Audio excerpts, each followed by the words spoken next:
राम राम जी, मेरी नई वीडियो में आप सभी का तहे दिल से स्वागत है। अभी जस्ट ऑफिस से घर आई हूँ और दोनों बच्चों की मस्ती जारी है। डिनर प्रिपरेशन अभी स्टार्ट करने वाली हूँ। सोचा चाय पानी पी के थोड़ी आपसे बातचीत कर ली जाए। टाइम मैनेजमेंट से रिगार्डिंग आप लोगों के काफ़ी सारे डाउट्स आ रहे थे कि छोटे बच्चों के साथ घर गृहस्थी संभालते हुए टाइम मैनेजमेंट कैसे करें और आप दिन में मिनिमम कितने घंटे निकाल लेते हो अपनी पढ़ाई के लिए। तो मैं दिन में 4 से 5 घंटे तो मिनिमम निकाल ही लेती हूँ। इससे ज़्यादा कुछ घर के कामों पे, कुछ बच्चों के मूड पे और कुछ मेरी फिज़िकल स्टेट पर डिपेंड करता है कि इससे ज़्यादा मैं पढ़ पाती हूँ या नहीं, लेकिन 4 से 5 घंटे तो मैं मिनिमम निकाल ही लेती हूँ। और कोशिश करो, अगर आपके पास छोटे बच्चे हैं, घर गृहस्थी के काम ज़्यादा हैं, तो लेट नाइट पढ़ने का या फिर मॉर्निंग में पढ़ने का, क्योंकि उस टाइम घर के मैक्सिमम मेंबर्स सोए हुए रहते हैं, शांति रहती है, तो आप फ्री माइंड होके अच्छे से पढ़ सकते हो। जो चीज़ें आप दिन में प्लान नहीं कर सकते वो आप लेट नाइट या अर्ली मॉर्निंग में कर सकते हो। देखो, नींद पे तो आपको खुद ही कंट्रोल करना पड़ेगा। नींद सबको आती है, लेकिन ये जो आदतें हैं ना हमारी, जो हमें आगे बढ़ने से रोकती हैं, धीरे धीरे कोशिश करके इन्हें छोड़ना पड़ेगा। अगर एक दिन में ये डिसाइड कर लोगे कि मैं एक दिन में ही 5 घंटे पढ़ना स्टार्ट कर दूँ, तो नहीं हो पाएगा। मिनिमम आप 1 घंटे से पढ़ना स्टार्ट करो, 1 घंटा रात को पढ़ना स्टार्ट करो, 1 घंटा दिन में पढ़ना। दिन में भी मैं कहूँगी सुबह पढ़ना स्टार्ट करो, और फिर धीरे धीरे ये आपकी हैबिट बन जाएगा। क्योंकि अगर आप कंटिन्यू रखोगे ना एक चीज़ को, डेली वही काम करोगे, तो ये धीरे धीरे आपके रूटीन में आ जाएगा। एक दिन में नहीं होगा, लेकिन हाँ, एक दिन ज़रूर होगा। राम राम सुहान। राम राम। राम राम इशिका। इधर देखो। राम राम। क्या कर रहे हो? कलर करो ड्राइंग पे। मम्मा की याद आई थी? इधर देखो, मम्मा की याद आई थी? मम्मा कहाँ गई थी? पापा कहाँ गए थे? और भाई, आपके एग्जाम कैसे चल रहे हैं? स्कूल गया था भैया?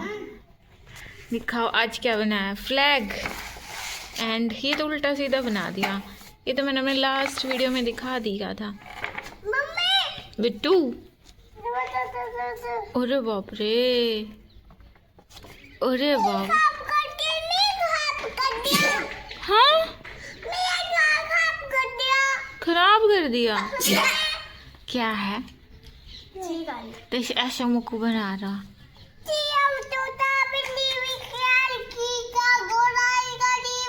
अरे बाप रे।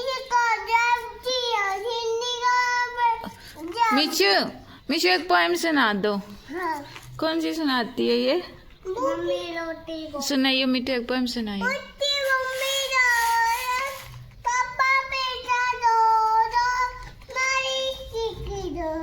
आगे।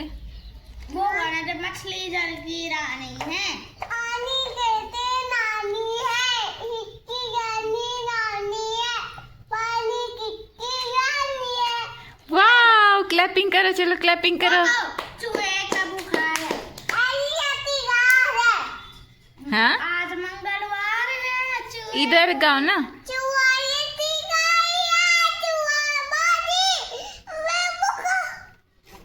छिपकली। हाँ जी, टाइम मैनेजमेंट में से हर किसी को बहुत ज़्यादा डर लगता है, लेकिन ये वर्ड जितना सुनने में भयंकर है, रियलिटी में उतना नहीं है। शुरुआत में आपको दिक्कत आएगी टाइम मैनेज करने में, लेकिन धीरे धीरे आपको आदत पड़ जाएगी और ये आपकी हैबिट बन जाएगा। फॉर एग्जांपल, हमारे सामने लाइफ में कोई भी सिचुएशन आती है तो हम हमेशा दूसरों पर ब्लेम डालते हैं कि तुम्हारी वजह से ये हुआ, और अगर वो पॉसिबल नहीं हो पाता तो हम खेलते हैं ब्लेम गेम कि तुम्हारी वजह से ये मेरे साथ हुआ, या फिर मैं बहुत बड़ी अबला नारी हूँ कि मेरी लाइफ में इतनी सारी प्रॉब्लम्स चल रही है। या फिर आप जो भी सिचुएशन क्रिएट हुई है उसका सॉल्यूशन ढूंढे और ये सोच ले कि जो होना था मेरी लाइफ में हो गया, अब इससे हटकर मैं क्या कर सकती हूँ, कैसे मैं इस प्रॉब्लम का सॉल्यूशन कर सकती हूँ और अपनी लाइफ में कुछ बेटर अचीव कर सकती हूँ। रखती हूँ। ठीक है, उम्र से पहले शादी हो गई, बच्चे हो गए, उस टाइम इतनी मैच्योरिटी नहीं थी, लेकिन अब जब मैच्योरिटी आ गई है तो अब तो अपने लिए स्टैंड लेना बनता है, क्योंकि अब नहीं तो कभी नहीं। ये आने वाले ज़िंदगी के 4-5 साल ऐसे हैं, अगर इसमें मेहनत कर ली, अपनी लाइफ को एक पॉजिटिव डायरेक्शन में दे दिया तो हमारा जीवन अच्छे से बीतने वाला है। वरना वही घिसे पिटे ग्रस्त जीवन में पड़े रहो, खुद एक गिल्ट में जीते रहो और अपने बच्चों के, बड़ों के, मतलब सबके ताने सुनते रहो, क्योंकि सबकी एट द लास्ट चलनी तो हाउसवाइफ पर ही है। तो सब कुछ आपकी मेंटल सोच पर डिपेंड करता है। एक फेमस एग्जांपल अगर मैं दूँ तो वो ये है कि एक गिलास है, वो आधा भरा हुआ है, उसमें आधा गिलास पानी है। तो अब आपके सोच पर ये डिपेंड करता है कि आप उसे आधा भरा हुआ कहोगे या आधा खाली कहोगे। यानी पॉजिटिव नेगेटिव सिर्फ नज़रिए की बात होती है। प्रॉब्लम्स सबकी लाइफ में इतनी ही हैं और लाइफ लॉन्ग ऐसे ही चलती रहेगी। ये मत सोचना कि जब जॉब लग जाएगी तो प्रॉब्लम ख़त्म हो जाएगी, तब प्रॉब्लम घटने नहीं बढ़ने ही वाली है। तो खुद को अभी से इतना स्ट्रॉन्ग बना लो कि आने वाले टाइम में चाहे जैसी भी जितनी भी प्रॉब्लम आ जाए, मैं फेस करके एक पॉजिटिव डायरेक्शन में बढ़ने वाला हूँ। अपना लक्ष्य अभी से सेट कर लो ताकि आने वाली आपकी ज़िंदगी एक अच्छी खुशहाल ज़िंदगी हो।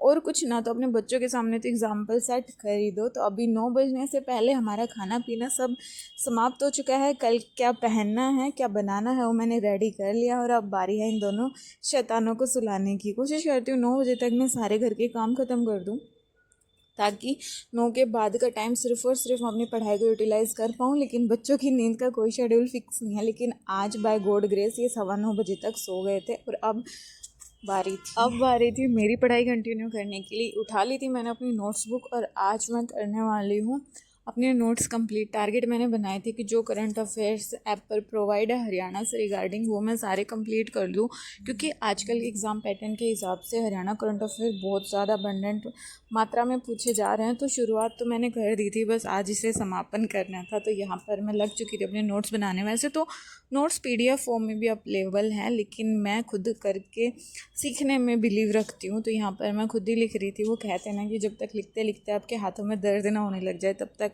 ये मत कहना कि मैंने मेहनत करी है। PDF बुक से तो कोई भी पढ़ लेता है, लेकिन जो खुद के हाथों से नोट्स बनाता है ना, चीज़ें उसके दिमाग में एक अलग ही लेवल पर हिट करती है, चीज़ें ज़्यादा टाइम तक दिमाग में रुकती हैं। ये लोग यहाँ तक देख लिया है तो please don't forget to like, share and subscribe the channel. मिलती हूँ आपसे नेक्स्ट वीडियो में, तब तक के लिए जय बाबा की।